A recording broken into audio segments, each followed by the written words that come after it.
Welcome to the Equipped Agronomy podcast, where we bridge the gap between seeding equipment and agronomy. This is presented to you by Borgo Industries. My name's Curtis DeGore. I work as an agronomist here. I have across the table from me, Mr. Jeff Strukoff. You know, Curtis, thank you very much for having me back. I appreciate that. Friend of the show, Jeff Strukoff. Friend of the show, yeah. What are we gonna talk about today, Curtis? Well, man, we are gonna finish up on another trial that we had that was around, that you helped initiate, actually. The Soil Enhancement Trials. I call this the Soil Enhancement Trials. And this one is putting in different products, not necessarily fertilizer, but to enhance the soil. I don't know. I made that up. It enhanced. You know what you're doing? Word. You're improving soil health to help you utilize the nutrients that you place better. That's what we're doing. That's the goal. That's the goal. And so now we're going to put them to the test. Mm-hmm. So we did this last year. We did it in 2024. We had wheat trials. Okay, so let's set this trial up for you out there.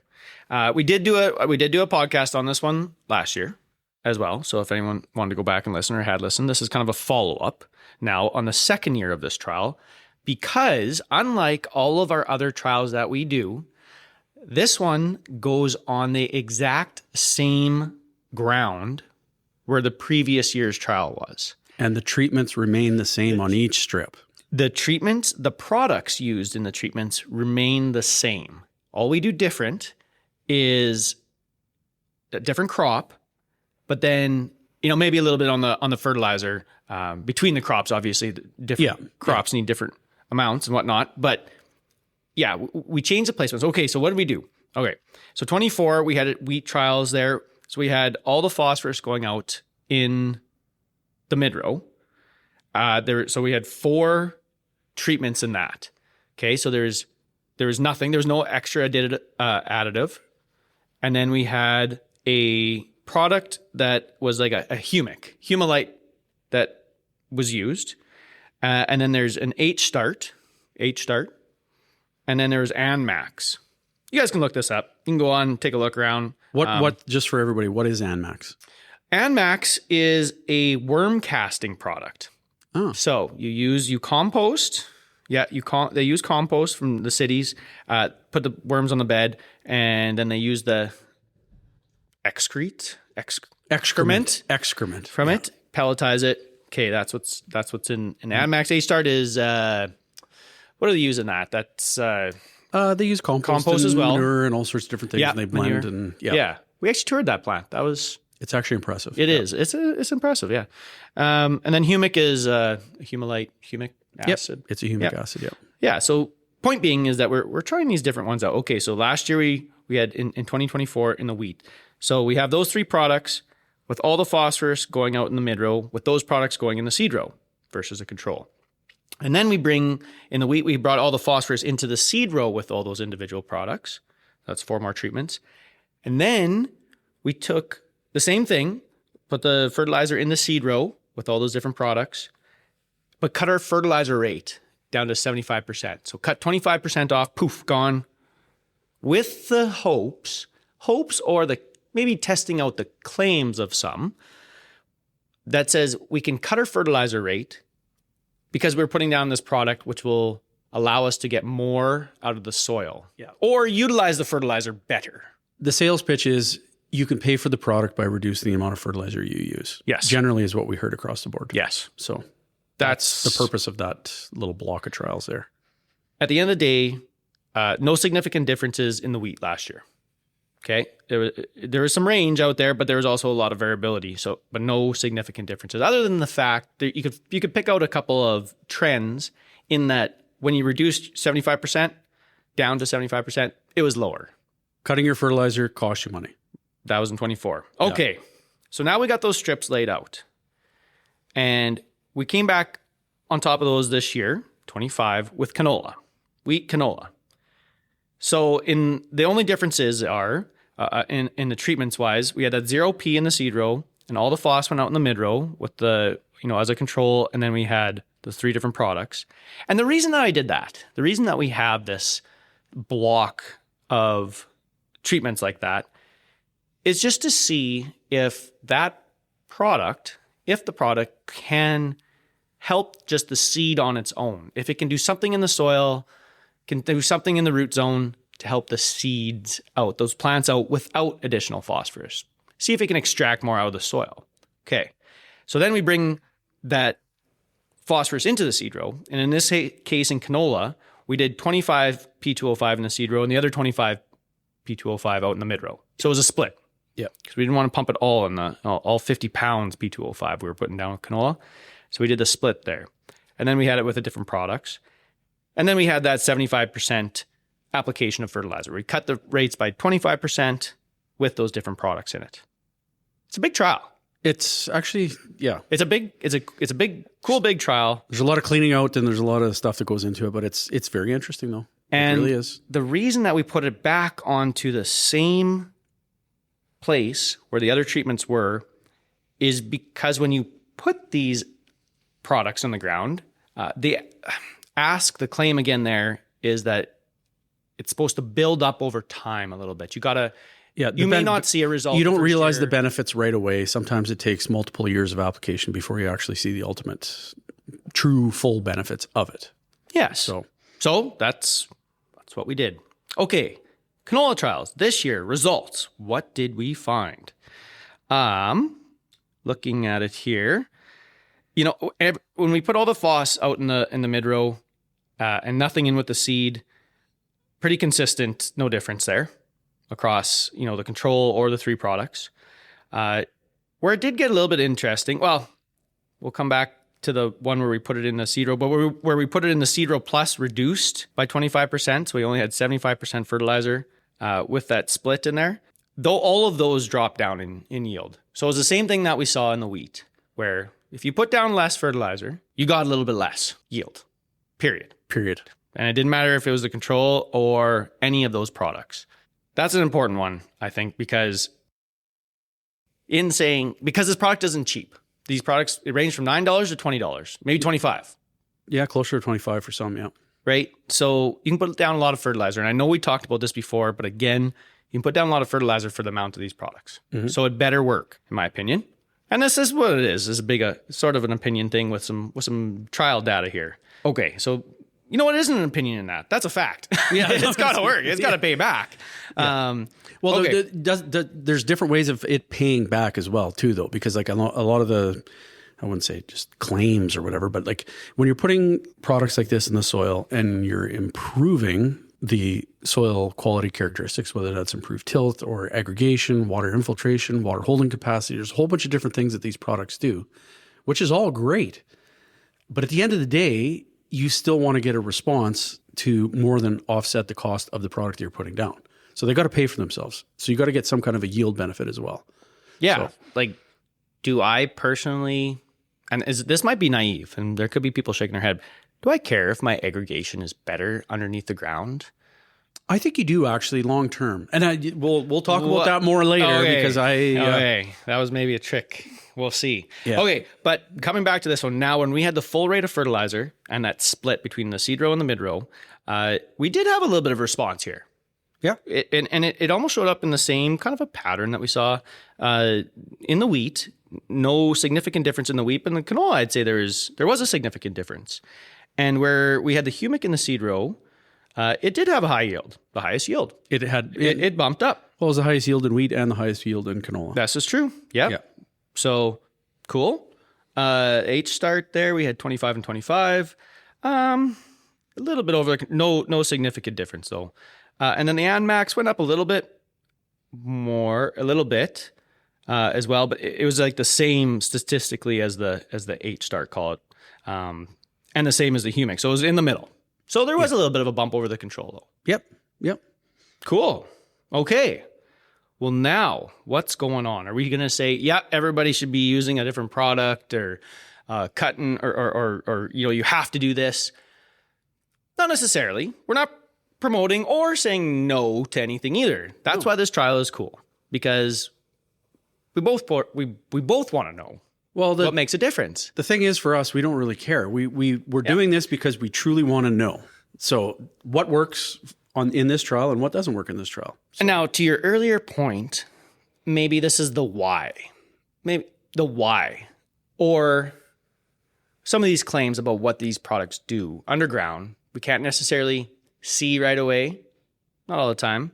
There's certain tests that are being tried to say, okay, we've increased a certain thing in the soil, or you know what? Maybe I should let you chat about this a little bit more. That's dangerous. What are some of the things that we're trying to improve in soil or change in the soil with some of these different products? Because I know you took. I could go on a rambling rampage right now, but it's your for a bit. I can honestly tell you that I have personally changed my tune a little bit. I had the opportunity of taking a course this winter. It's called the TAP program, or the Trusted Advisor program. And it's actually a very interesting program that focuses on soil health and different cropping systems and incorporating all sorts of different things, trying to get people away from a monocrop system. We've kind of went one way because that was the most profitable way to farm. But now all of a sudden we're seeing that there's some significant degradation in soil quality by growing the same crops, one crop in a field at a time. You've got one root growing in there, where historically, like if you go back 100 years and, talking about grassland and different things, there's all sorts of different roots that are growing in the ground. And different rooting depths, and different, breaking up compaction layers because of tap roots and different things like that. So over time, you kind of want to have a balance between fungi and bacteria in the soil. And because of the monocropping system that we've kind of evolved into, the fungi levels in the soil have dropped off and bacteria has either stayed the same or gone up. But the ratio between the two has become fairly unbalanced. And as we get more unbalanced, we become more dependent on synthetic fertilizers, chemicals, fertilizers, all sorts of different things like that. So this program focused its attention on maybe there's a different approach to farming. And if we can start to incorporate, whether that's cover crops or, breaking up compaction layers with tillage radish or turnips or all sorts of different things like that. Whether that's practical with what we're doing right now, I guess that's another question, but it really got me thinking about, what have we been doing? Because at the end of the day, the soil should provide everything we need for the plants that we're actually growing. But right now, we're dependent on putting synthetic fertilizer in the ground because the fungi isn't freeing up nutrients that are bound in the soil and, different things like that. So this is really interesting to me when you look at some of these products, because that's what they're ultimately doing. You're introducing carbon back into the soil. You're also introducing food for fungi to, help the population grow in the soil, which ultimately should help you with working in a symbiotic relationship with the roots that you're growing to free up nutrients that are tied up in the soil to make them available to a plant. So you can become less dependent over time on synthetic fertilizer. Okay. And I'm a fertilizer guy, and I'm telling you this. So this is where I'm in conflict with myself. So that's right. So yeah. A couple things, I guess I'll maybe comment, ask though. So with that, yes, I think that there's a lot of merit in, what has been done in the past, long time ago, how nature, there's a way nature got to be where it is. It figured out its way. Okay. However, now we're demanding a lot more out of the ground. Are we not? Like our yields way up. Like to ask the soil to provide for what we need and what we're used to. Maybe that's the bigger one, what we want in some cases. I don't think that it would be able to provide enough, unless you're into the hog manure areas and stuff like that. And of course, that's a different type of fertilizer, maybe not synthetic, but you need a supplement. So that's one thing. That's one thing in there that, I would say is different. Then when it comes to the differences you talk about fungi and bacteria in there. And I wouldn't know enough about it other than I, again, need that soil to produce, right? So if it was out of balance, out of whack, and it was causing me a yield drag, I think that would perk up the ears of a lot of guys right now, right? I'm like, okay, we need to get this back in. But has there been any work done on saying, okay, we've balanced this using product or cutting or whatever it is to balance that? Has that improved productivity? Has there been any kind of trials on that? Do you know of? Well, you know what? There's a lot of work going on currently yeah, on a lot of this stuff. And this, like what we're doing. I would say this is some of that work. Like So we've got the theory there, right? And I don't think at the end of the day we're going to be able to change everybody's farming systems because we're almost so far one way that I don't know how you'd actually bring it back and, make farms smaller and incorporate livestock into your farm system and everything like that. Like I don't know if you. Well, hey, cows are worth a lot now. Yeah, maybe those guys are getting. Maybe we're going to see some grain land go back. Trust me, I know. I was going to buy 20 the other day, and I kind of boy oh boy oh boy. But no, I think at the end of the day, it's more about, okay, like you were saying, you need to supplement the soil because of what the demands are. Well, is there anything that we can do to supplement the supplement kind of thing and improve the soil over time, but help you better utilize the nutrients that you're actually putting down by improving carbon levels in the soil and improving fungi levels in the soil and actually helping the roots extract some of the nutrients that we're putting down there and preventing them from getting tied up. I think that's where this is really interesting to me. I actually really like that way of looking at it, right? As far as, I think in the industry in general, fertilizer and phosphorus, I feel like it's pretty common to say, okay, I'm putting down 1152. I can only expect 30% of it, right? Mm-hmm. And maybe in the first year, I mean, it's kind of, over a year, I think if you're using only 30% that first year, maybe you're using 70% from the other previous years you've been putting down stuff.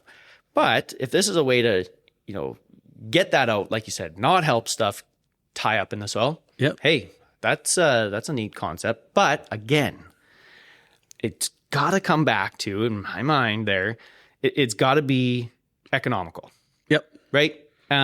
You've got to get a return. You've got to get this return on it. So that I just can't get that one out of my mind. And again, maybe that's too narrow focus, but yet it's got to still be, there's got to be an end point on it. So what am I trying to say? Keep an open mind. Keep an open mind. I feel like I have opened up a little bit, and it's cool to see there's some results. Yep. And you know what? There is. And so what we're going to do for next year is the same thing.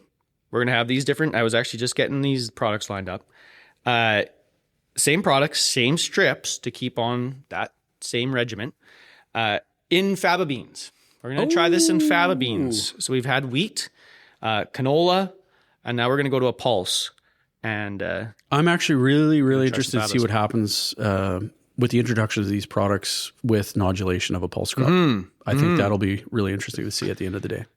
Yeah, that's kind of the thought there as well, right? A guy could have went back into, a good wheat canola rotation, but I thought this is pretty neat. We've come this outside far. The box, Curtis. Yeah. I wish we could reliably grow a pulse here, and it should be faba beans up here in the Northeast and St. Bruce, Saskatchewan. But man, oh man, they still seem to have some trouble. But maybe we're onto something with a different product out here. I don't know. Well, time will tell. So I guess we'll give it a whirl. So, that was a good conversation. Was there anything else we need to bring up, or any other comments that you had? No, I think if you just summarize the whole trial where there were certain products that did give you a statistically significant response, I think that was really interesting. I think the humic in the seed row was very interesting for both wheat and canola. But I think the most interesting thing that I could take away is that cutting your fertilizer back when you're using these products isn't the answer. You got to use what you were planning on using and use these in addition to that, just to help enhance those like your fertilizer that you're using. Every time you cut back your fertilizer, you get less yield. So there's that true fertilizer salesman coming out again, hey? What?